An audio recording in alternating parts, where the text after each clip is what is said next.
Bueno, pues seguimos con el cuarto tema que es raíces de amargura. Es un tema sumamente importante. Lo que pasa que es un tema o un capítulo demasiado extenso. Entonces lo voy a subir el capítulo 4, raíces de amargura, y lo voy a ir partiendo en 2 o 3 vídeos. Porque lo que se trata no es de grabar un vídeo de 1 hora, sino es preferible mejor 20 minutos.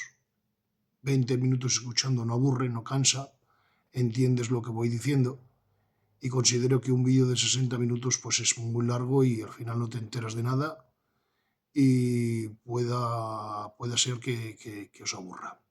Entonces continuamos con este capítulo 4 y vamos a continuar donde me quedé en el vídeo anterior.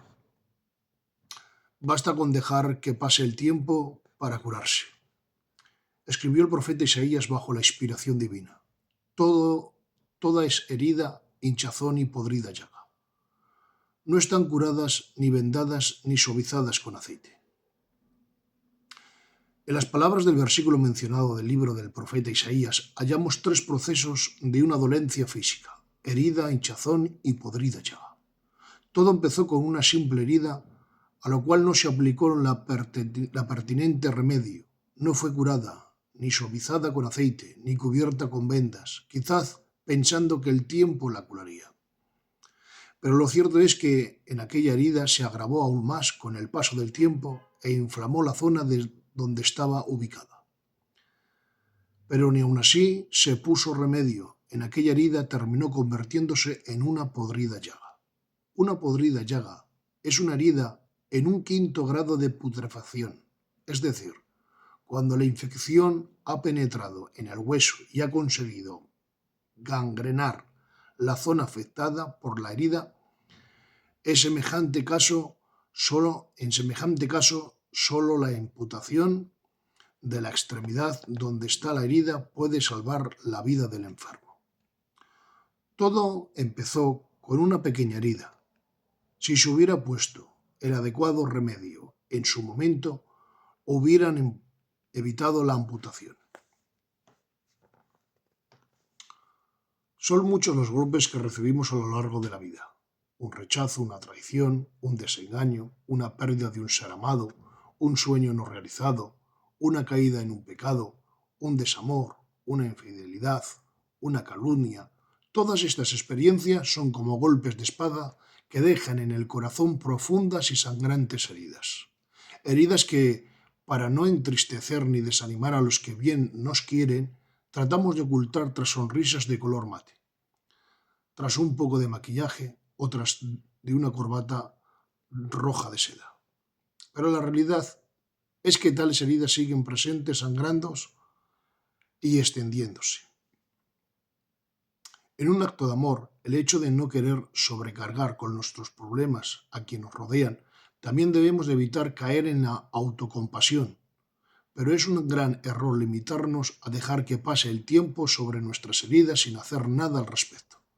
Es cierto que hay heridas que necesitan la medicina del tiempo, pero dejar que pase el tiempo sin más no es suficiente, sino todo lo contrario. El tiempo por sí solo puede complicar la gravedad de las heridas. Así como tratamos con urgencia y con la medicina oportuna una fractura de fémur, también hemos de tratar con urgencia las heridas del alma.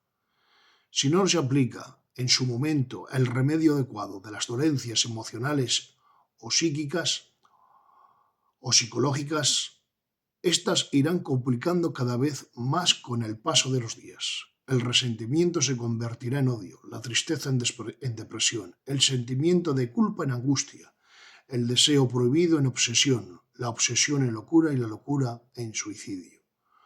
No dejemos que las heridas del alma se conviertan en podridas llagas. No permitamos que la gangrena llamada tristeza o nostalgia, resentimiento, sentimiento de culpa o autorrechazo profunden en nuestros corazones y amputen nuestra paz y nuestra felicidad. Las pequeñas heridas que no se curan hoy serán las podridas llagas de mañana. Frase de nuestro hermano Ángelos. Médicos del alma.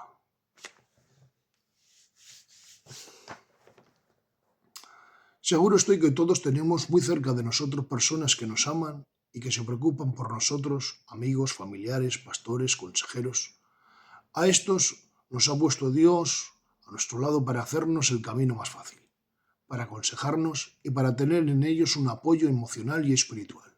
Están ahí, dispuestos para ayudarnos, de una forma desinteresada, pero en vez de acudir a ellos, optamos por aislarnos a solas en nuestro dolor.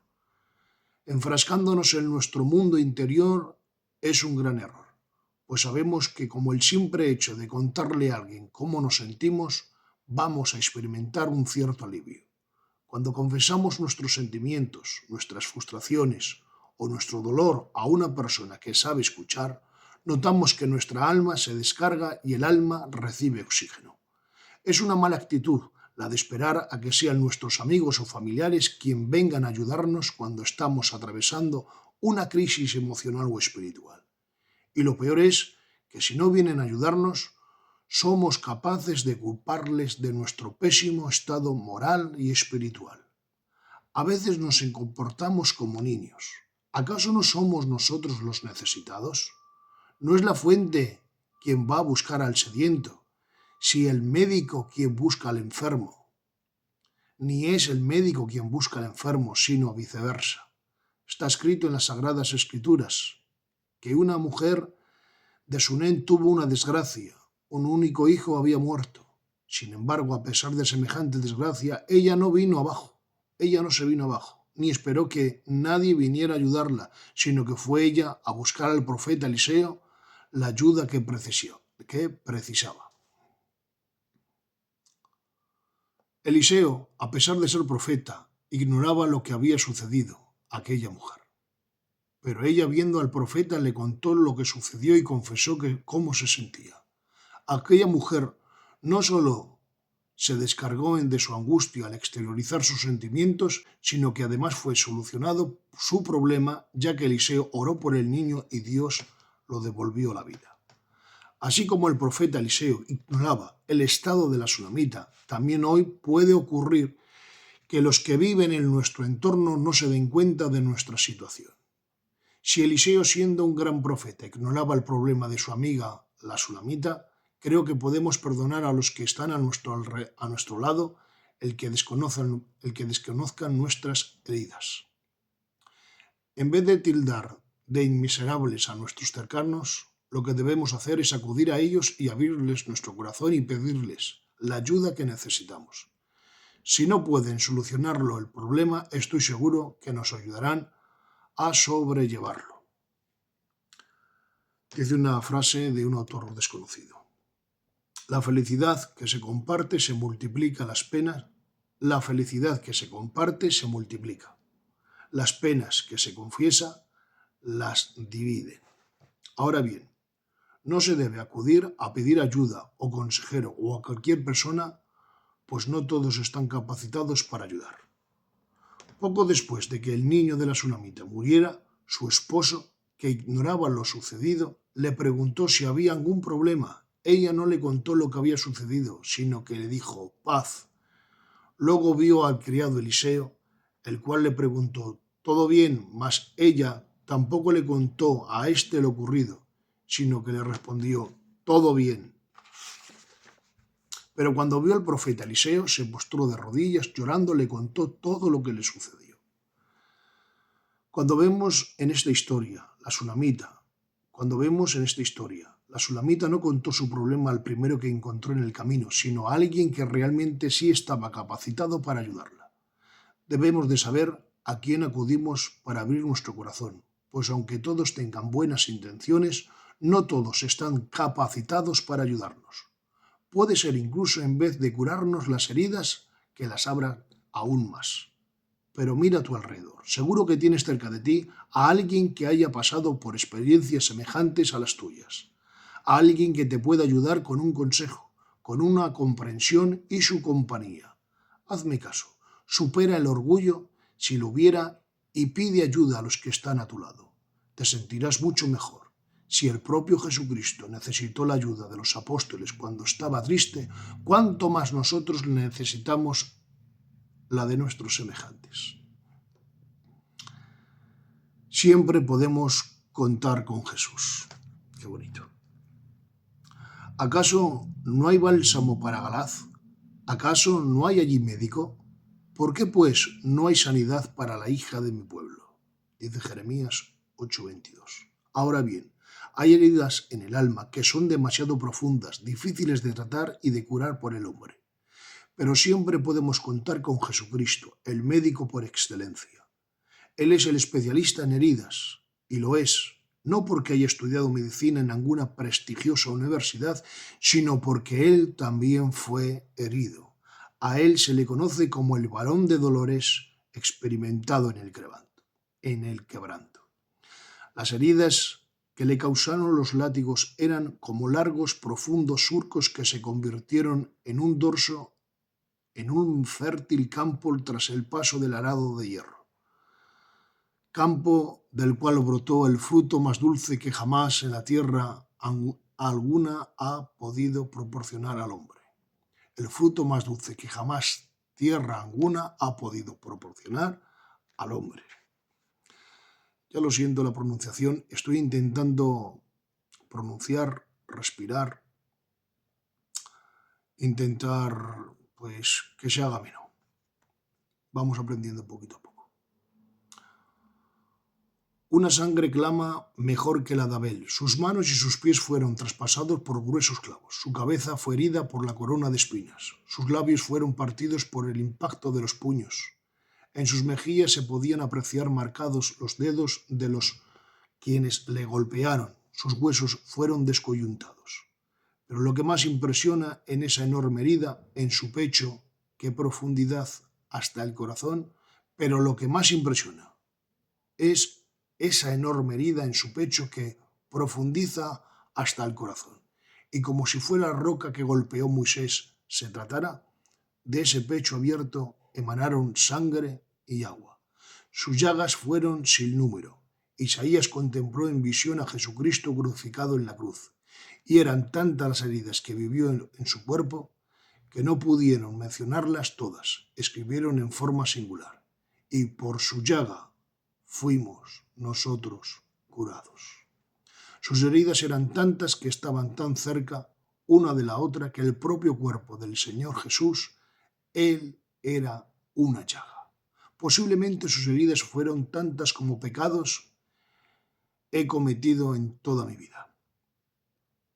Además de las heridas externas, sufrió otras heridas que posiblemente le dieron aún más: las heridas internas. Él fue menospreciado, despreciado, desechado, abandonado por sus amigos, vendido por el que comía en su mismo plato, cuestionado por su familia, aborrecidos por los de su patria, desamparado por su padre en la cruz. Increíble. Los escritores bíblicos describen con 4 palabras que sintió Jesús en su interior en algunos momentos de su vida en la tierra: entristecido, afligido, angustiado y en agonía. La angustia es un sentimiento mucho más profundo y agudo que el sentimiento de la tristeza. El diccionario de la Real Academia Lengua Española describe la angustia como congoja, ansiedad, sofoco, sensación de opresión en la región torácica o abdominal. Jesús se angustió en gran manera. Y se angustió no solo en el huerto Getsemaní, sino mucho antes, ya que él conocía de antemano todos los sufrimientos que le esperaban. Así lo manifestó el propio Jesús a sus discípulos: de un bautismo tengo que ser bautizado, y él refería al bautismo de los sufrimientos de la cruz. ¿Y cómo me angustio hasta que se cumpla? ¿Y cómo me angustio hasta que se cumpla? El conocimiento de los sufrimientos que le esperaban provocaría angustia que crecía a la medida que se acercaba el día. ¿Qué sentiría Jesús en su corazón cuando leyó el capítulo 53 del libro del profeta Isaías, donde Dios revelaba al Mesías debía de ser menospreciado, desechado, despreciado, molido, trasquilado como oveja, llevado como un cordero al matadero, herido, desfigurado, juzgado, encarcelado, cargado con el pecado de toda la humanidad? quebrantado y cortado de la tierra de los vivientes. ¿Qué sentiría Jesús cuando, escuadriñando las Escrituras, leyó el Salmo 22, el cual revela que él sería rodeado por fuertes toros de Basán y leones rugientes? Estos son los demonios que lucharon contra él. Que en su corazón se derritiera como la cera en medio de sus entrañas, que sería encarnecido, que como tiesto se secara su vigor, que su lengua se apegara a su paladar, que sus manos y sus pies serían horadados, que sería desnudado de sus ropas y su padre lo abandonara en la cruz. Cuánta angustia tuvo que experimentar en su corazón al saber que toda clase de detalles que iba a ser azotado con látigos, abofeteado, escupido, encarcelado y clavado en una cruz. Cuánta angustia tuvo que sentir en su interior al saber que siendo santo tenía que hacerse pecado y sufrir el abandono del Padre, con el cual estuvo unido a él desde la eternidad. Ciertamente, el sufrimiento emocional que experimentó Jesús en su vida no se puede describir. Su angustia se iba multiplicando cada vez más según iban pasando los días, hasta el punto que la angustia se convirtió en agonía, que significa pena o aflicción extrema. La agonía es una sensación que solo se experimenta en las horas previas a la muerte. Notad que cuando Jesús estaba orando en el Getsemaní, aún no le habían dado sino un solo golpe. Aún no le habían dado ni un solo golpe. Pero ya sentía en su corazón la agonía, la pena extrema. En este momento su tormento era totalmente psicológico y emocional, pues Jesús, no lo olvidemos, además de ser Dios, también era hombre. Lucas habla de la agonía de Jesús en el Getsemaní y dice: su sudor era como gruesas gotas de sangre que caían en tierra. Está demostrado científicamente que cuando la angustia y la ansiedad son sumamente severas, el corazón se acelera precipitadamente para bombear con más cantidad a la sangre. Al llegar la sangre a los vasos capilares de las glándulas sudoríparas, estos, no pudiendo soportar tanta presión sanguínea, explotan, provocando la sensación de sudor mezclado con sangre. Esto se llama hematrodosis. Jesús sufrió una angustia y una ansiedad tal que su sudor era como gruesas gotas de sangre que caían en tierra. Conociendo sus dolores físicos, psicológicos, emocionales, podemos entender el por qué se le ha titulado el varón de dolores experimentado en el quebranto. La frase varón de dolores hace referencia a sus heridas físicas, mientras que la de experimentado en el quebranto hace referencia a sus heridas internas. Lo que quiero decir con lo expuesto es que todas las heridas físicas y emocionales que él padeció en su forma humana le han capacitado y convertido en un médico, psicólogo y psiquiatra por excelencia. Pero además de su experiencia en el dolor físico y emocional, tenemos que tener presente que él es omnisciente, omnipotente y misericordioso. Por lo tanto, acudamos a él con plena confianza, sabiendo que él quiere y puede ayudarnos tanto en nuestras crisis espirituales como emocionales. Dice una frase de nuestro hermano Angeloso: si Dios existe, existe la salida. Si Dios existe, tiene cura a las heridas. Precioso. ¿Cómo deshacerse de las raíces de amargura? Pocas cosas hay imposibles para una voluntad indomable. Eso dice una frase de un autor desconocido. Son muchas las cosas que el hombre puede cambiar y conseguir con la fuerza de voluntad. El hombre con la fuerza de voluntad ha conseguido lo que décadas era impensable: traspasar la misma atmósfera para poner en pie en la luna. Algunos alpinistas han sido capaces de escalar el alto y complicado monte del Everest, el cual, con una altitud de 8.848 metros, es el más alto del mundo. Otros, con la fuerza de voluntad, han conseguido cruzar desiertos, traspasar mares y conquistar reinos. También hemos visto a personas que han estado esclavizadas al alcohol, a las drogas, al juego, al tabaco, han sido capaces de superar tales vicios y rehacer sus vidas con el poder de la voluntad. Y es que cuando una persona toma una firme decisión por conseguir lo que desea, es capaz de saltar absolutos obstáculos y romper todas las barreras que se puedan interponer entre sí y la realización de sus sueños. Es capaz de traspasar los inmensos océanos, de cruzar los áridos desiertos o de saltar las más altas montañas. Querer es poder.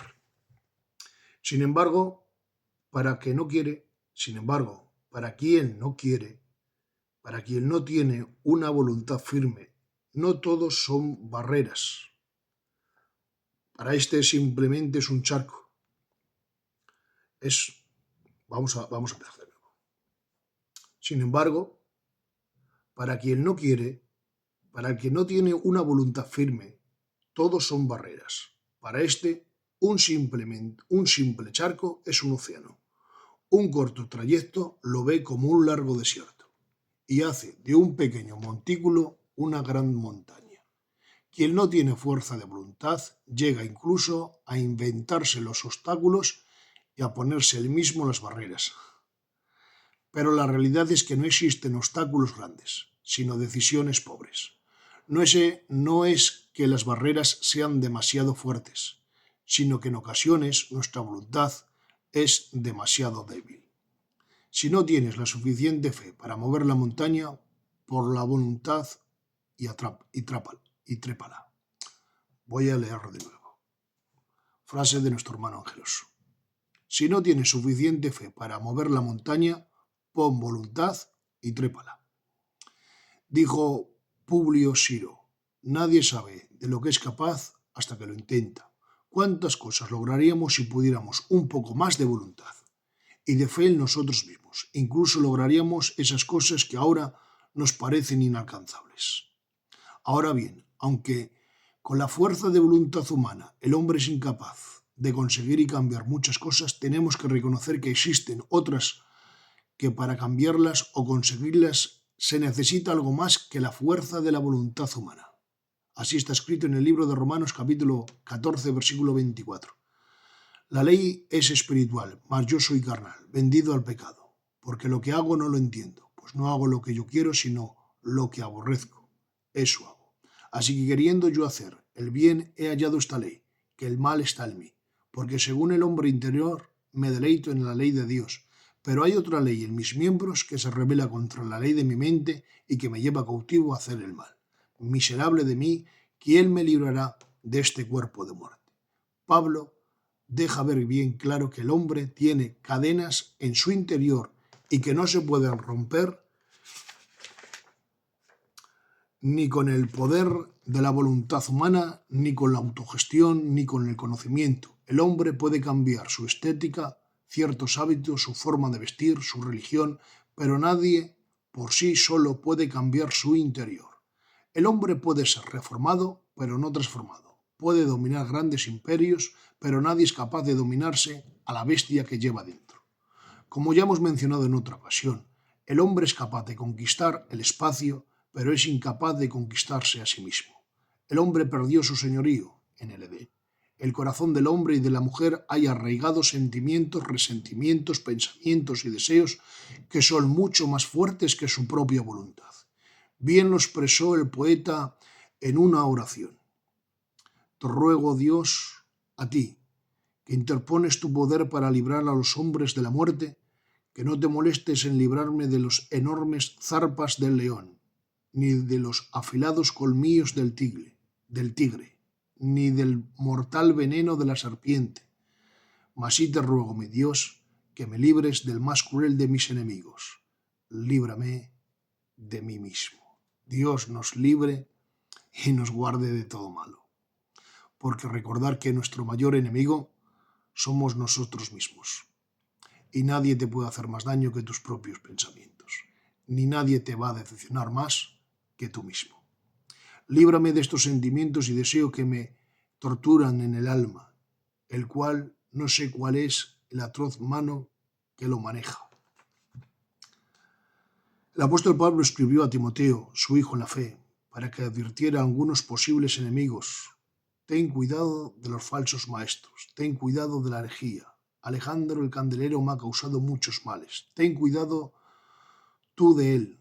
Raíces de todos los males el amor al dinero, mas tú huye de estas cosas. Pero después de advertirle de los mencionados enemigos, le advierte del peor de ellos. Ten cuidado de ti mismo. El mayor enemigo de Timoteo era Timoteo. Bueno, no quiero serles canso. Y vamos a parar hasta aquí. Vamos por la página 70.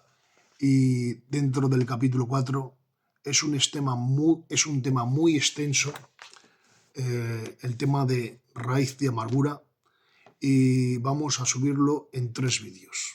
¿Para qué? Para no grabar un vídeo de 60 minutos y en 60 minutos no me va a escuchar nadie. Entonces prefiero que sean vídeos cortos, 20 minutos, 25 minutos, y que entendáis el mensaje y la comprensión. Y a la misma vez yo voy aprendiendo pues a respirar, a leer y a dar sentido a lo que leo, que es importante. Si os ha gustado este vídeo, darle un me gusta para seguir potenciando estos vídeos. Que Dios os bendiga.